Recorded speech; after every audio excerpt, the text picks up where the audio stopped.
Salve, salve, meu nobre aluno, tudo bem com você? Professor Augusto aqui na voz, então a gente já vai iniciar mais uma aula de história. Pega aí o seu material didático, sente-se confortavelmente, vou contar uma história para vocês. Vamos lá? Nós vamos iniciar nesse capítulo os nossos estudos a respeito do período da República na Roma Antiga.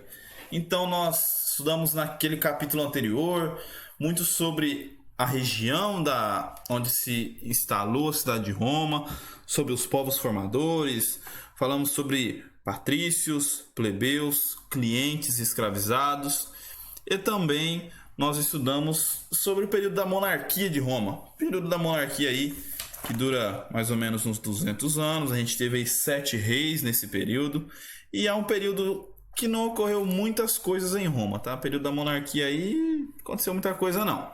Só que agora esse período da República, aqui sim aconteceu muita coisa. E muitas coisas extremamente importantes para a nossa história. Então esse período da República aqui, talvez o mais importante período sobre a Roma Antiga. Então nós estamos na página 37 do seu livro, capítulo 9, tá? Roma Antiga, cultura, expansão, cultura e influência. Já na abertura do capítulo vocês têm uma pintura, né? Um óleo sobre tela retratando um assassinato de Júlio César. Sim, Júlio César, lá no fim do primeiro triunvirato, vai ser assassinado pelos senadores romanos, tá? A galera pegou ele lá e cada um deu uma facada no Júlio César. Vamos lá. Isso daqui a gente vai estudar sobre isso mais à frente, tá? Vocês vão entender o que o Júlio César fez para merecer levar facada de todo mundo. Vamos lá? Nós vamos para a página 38. Nós vamos seguir os nossos estudos a partir do fim da monarquia e nós vamos adentrar o período da República. Então nós estudamos que a monarquia romana ela termina com o último rei lá, o etrusco, chamado Tarquínio o Soberbo, que era bem folgado, tá? Era um rei bem folgadão, nem aí para nada. E aí a monarquia romana termina. Os senadores, o Senado romano, que vai ser a instituição mais poderosa de Roma durante muito tempo. Esse Senado romano, só para a gente entender, ele era como se fosse um conselho de anciãos. Eram os anciãos da cidade de Roma. Os anciãos ali originários, né, os chefes de família dos patrícios. Sempre, claro, os anciãos faziam parte da classe social dos patrícios, eram os mais ricos e poderosos. Então esse Senado de Roma, ele era um conselho de anciãos. Os mais antigos ali tomavam decisões. Então, durante a monarquia, que nós tivemos aí 7 reis na monarquia romana, o Senado tinha o poder de vetar diversas decisões do rei. Então, o rei tomava a decisão, mas o Senado falava, não curti, vou vetar. O Senado, então, após o governo de Tarquínio Soberbo, o Senado vê que a Roma está tomando um rumo ali meio esquisito, né? Não tá desenvolvendo. Então aproveitaram para expulsar Tarquínio Soberbo e também terminar com a monarquia. Falou, a gente vai instaurar aqui em Roma agora uma república. Então o poder em Roma, nesse período, ele vai ser transferido da mão de um só, monarquia, mono, né? E arquia, governo de um, tá? A monarquia, então o governo concentrado na mão de um. Na República a gente vai ter a mudança. Esse poder concentrado na mão de um, agora esse poder está na mão do cidadão. Opa, bonito, né? Na mão dos cidadãos. Só que em Roma não é todo mundo que é cidadão. Ok? Cidadão é somente o homem livre, aquele que tem direito político e aquele que nasceu em Roma. Ou seja, os patrícios. Então, somente os patrícios são cidadãos em Roma. Então, o poder sai da mão de uma só pessoa para ir para um só grupo, para uma aristocracia, para os patrícios, ok? Então, a gente tem aqui a gente tem que dar uma relativizada no negócio, tá? O poder sai da mão de um e vai para a mão dos cidadãos, mas nem todos são cidadãos. Estrangeiro não é cidadão aqui em Roma, escravizado não é cidadão. Os plebeus não tinham direito político, não era cidadão. O cliente também não era, ok? Então o poder está concentrado agora na mão dos patrícios. E os patrícios compunham o Senado romano, tá? Então o Senado romano, que tinha aí, durante alguns períodos, teve aí 300 senadores. Em outros períodos da história da República, chegou a ter 600 senadores no Senado romano. E esse Senado era que tomava as decisões, ok? Então, essa mudança para a República, durante o período da República, será o período em que Roma mais vai expandir, mais vai dominar territórios, nesse período da República, tá? Então, começam expandindo seus territórios no período da República, vai fortalecer economicamente essa cidade de Roma. Essa sociedade romana vai passar por diversas mudanças, a população vai aumentar muito na cidade de Roma, a gente vai ter diversos conflitos, vai ser loucura esse capítulo. Vamos lá? Então, durante esse período da República, a gente vai ver que diversas coisitas vão acontecer. A gente vai sair de uma Roma que era politeísta, e depois vai passar a ser monoteísta, cultuando um só Deus. Vai acontecer muita coisa. Vamos lá. Então vamos lá, vamos agora estudar sobre o período da República Romana. Então, o fim da monarquia, ele vai resultar na passagem do poder dos reis para um grupo maior de cidadãos. Então, o poder sai da mão de um só e vai para os patrícios, vai para o Senado. Assim, então, nós temos o sistema denominado República. República é um termo de origem latina, vem do latim res publica. Res publica é a coisa do povo, né? Então, o poder deixa de ser concentrado e passa a ser do povo. Então, nós temos agora que cuidar do que é do povo, coisa do povo, a república. Então, agora nós temos já uma mudança muito grande no que é a sociedade romana, que passou aí por quase 2 séculos de poder monárquico, agora um poder republicano, repartido aí entre mais pessoas. Então, nessa república nós vamos ter alguns cargos, né? Cargos públicos, vamos ter algumas magistraturas na república. Nós teremos aqui, na Roma Antiga, o surgimento dos cargos públicos, dos funcionários públicos, tá? Então, nós teremos aqui, para cargos públicos, nós teremos eleições para mandatos curtos, aí de geralmente 1 ano você exercia como funcionário público, 1 ano, ok? Isso era para impedir a concentração do poder nas mãos aí de algumas pessoas. Então, esses cargos públicos, essas magistraturas, elas duravam aí coisa de 1 ano, tá? Então, nós tínhamos várias magistraturas, vários cargos públicos na República Romana. A magistratura mais importante era a dos cônsules. Um cônsul, ele era, nesse período da República, como se fosse o presidente, ok? Então, nós tínhamos 2 cônsules, na verdade. Nós tínhamos duas pessoas que eram eleitas e tinham poderes equivalentes, esses 2. Era como se elegesse 2 presidentes. Esses comandavam o exército e presidiam o Senado, ok? Então, nós tínhamos 2 cônsules que tomavam as decisões, só que estes ainda estavam submetidos ao Senado. O Senado ainda continuava mandando bastante, tá? Então, esses cônsules eram eleitos para mandatos normalmente de 1 ano, ok? Então, aqui vocês têm a imagem da loba Capitolina amamentando os gêmeos Rômulo e Remo, que vem lá daquela lenda sobre a fundação de Roma, ok? Então, está escrito na loba Capitolina aqui, ó, nós temos aqui a abreviação SPQR, né? SPQR, que seria o Senatus Populusque Romanus, o Senado e o povo romano. Então, nós tínhamos aqui uma forma de demonstrar que o Senado e o povo estavam juntos. Era uma forma de combater a concentração de poder.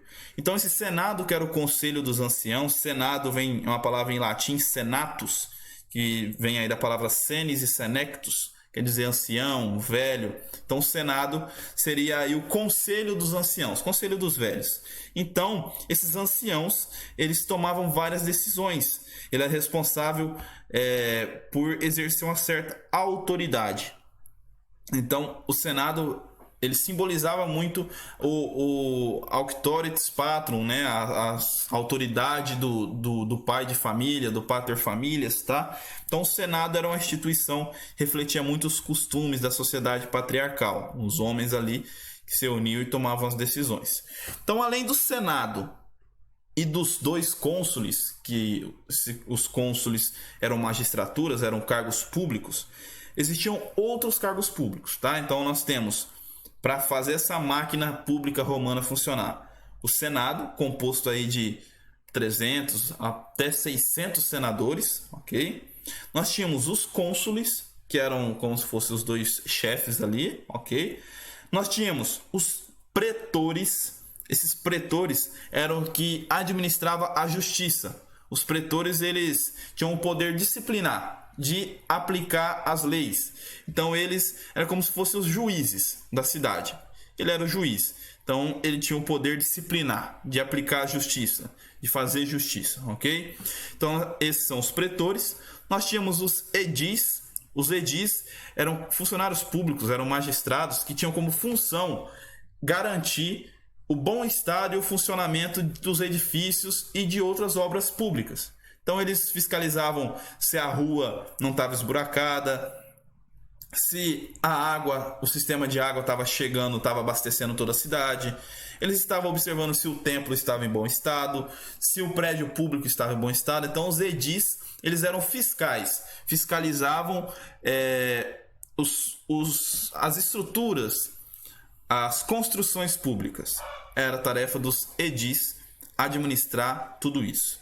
Além disso, nós tínhamos os questores. Os questores eram funcionários públicos responsáveis pela administração financeira da República Romana. Então, eles eram responsáveis por arrecadar impostos, fazer a contabilidade ali, anotar quem pagou o imposto certinho, quem ainda tem que pagar, administrar o dinheiro da República Romana, administrar os cofres públicos.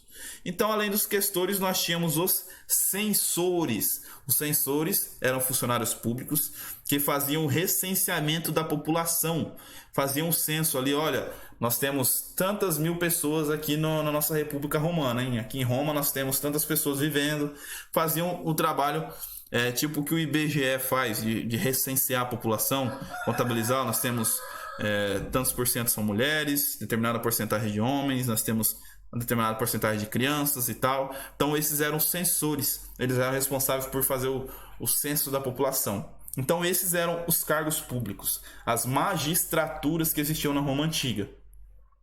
Os cônsules, os pretores, os edis, os questores e os censores.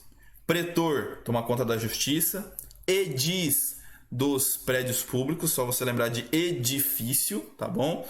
Questores cuida das questões financeiras e os censores recenseiam a população, fazem as pesquisas, ok?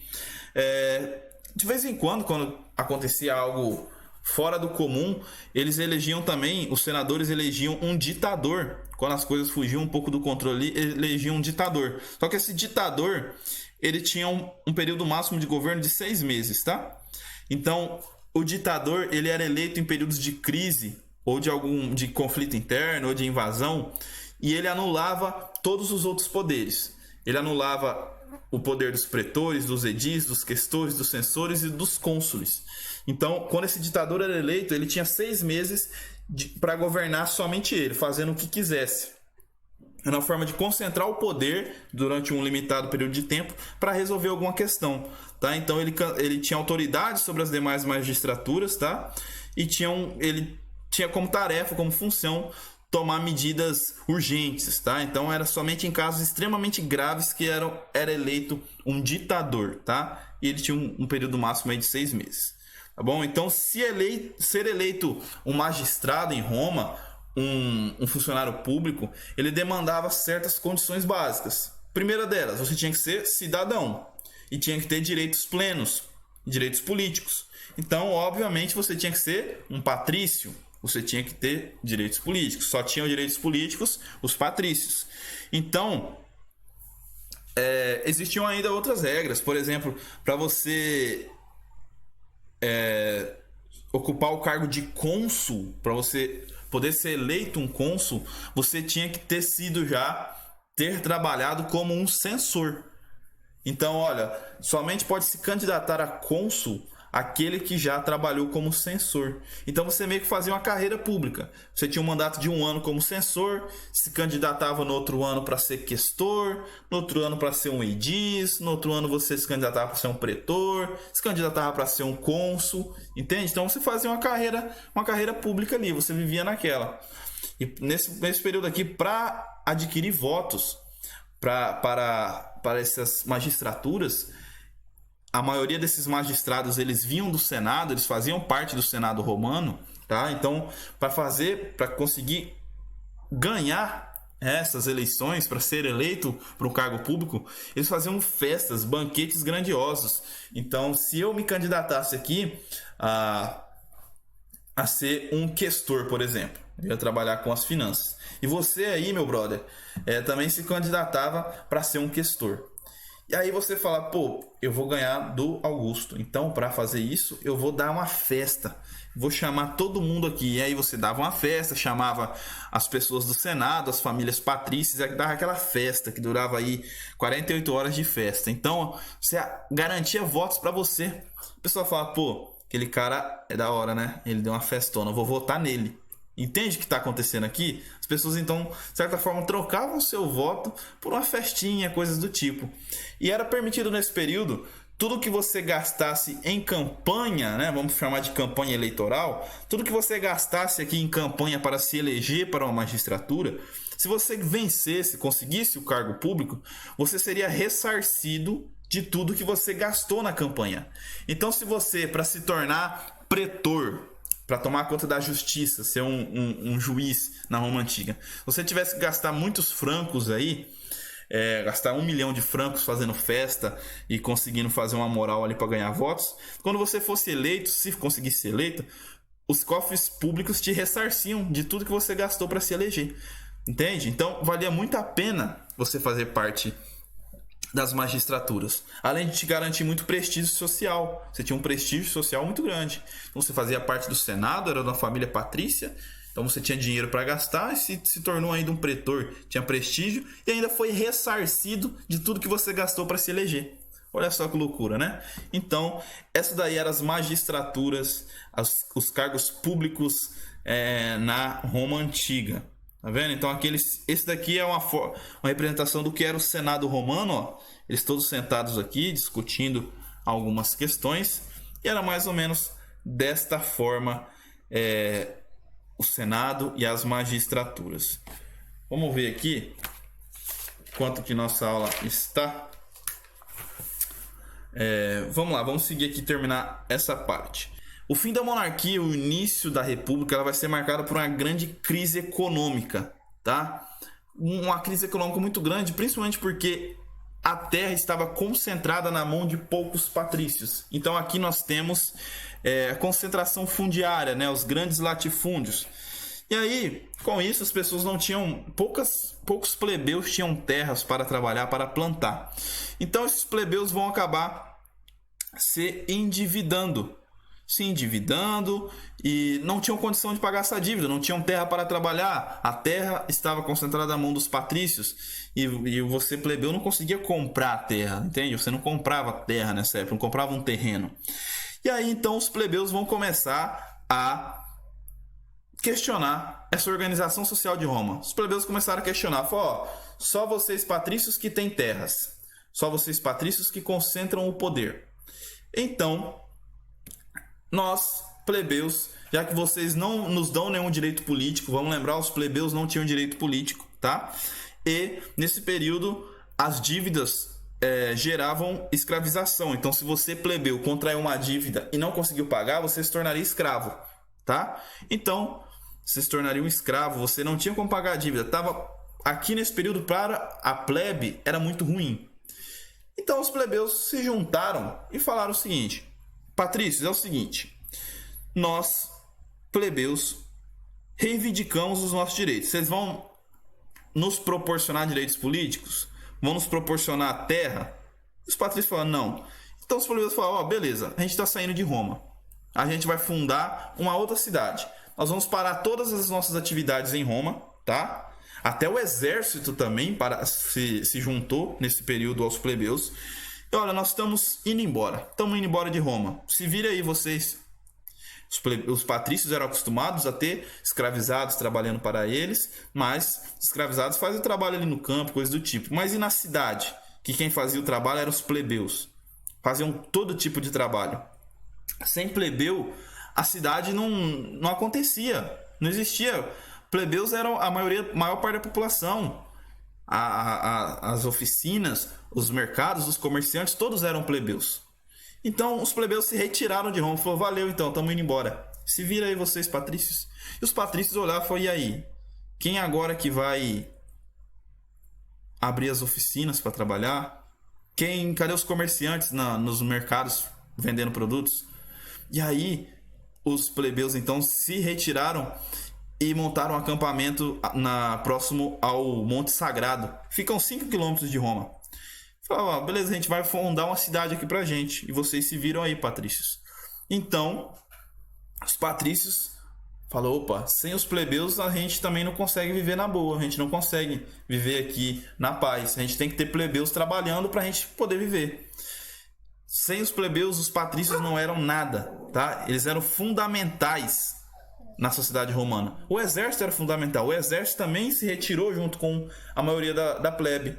A solução então encontrada foi negociar o retorno desses plebeus para Roma. Os patrícios falaram, não, pera aí, volta aqui, volta para Roma, a gente vai negociar. A gente vai fornecer para vocês algumas reivindicações. A gente vai atender algumas reivindicações de vocês, tá? E com isso os plebeus será que os plebeus vão voltar para Roma? Será que não vai voltar? Como que continua essa história? Vocês vão saber somente na próxima aula. Na próxima aula a gente vai continuar esse conteúdo aqui sobre Roma Antiga, beleza? E eu vou deixar para vocês uma pequena atividade lá no seu caderno de atividades. Sei que você tá bem tranquilo nessa quarentena, né? Vou só deixar uma atividadezinha para você aqui. Assim que eu encontrar a atividade, eu falo para vocês onde é que tá. Atividade lá no caderno de atividade de vocês. Atividade 1 e 2 da página 25 e atividade 3 da página 26 do seu caderno de atividades. Atividades 1 e 2 na página 25 e atividade 3 na página 26. Valeu? Já é? Então na próxima aula a gente volta aqui para falar mais sobre Roma Antiga. Valeu então? Um abraço e tchau.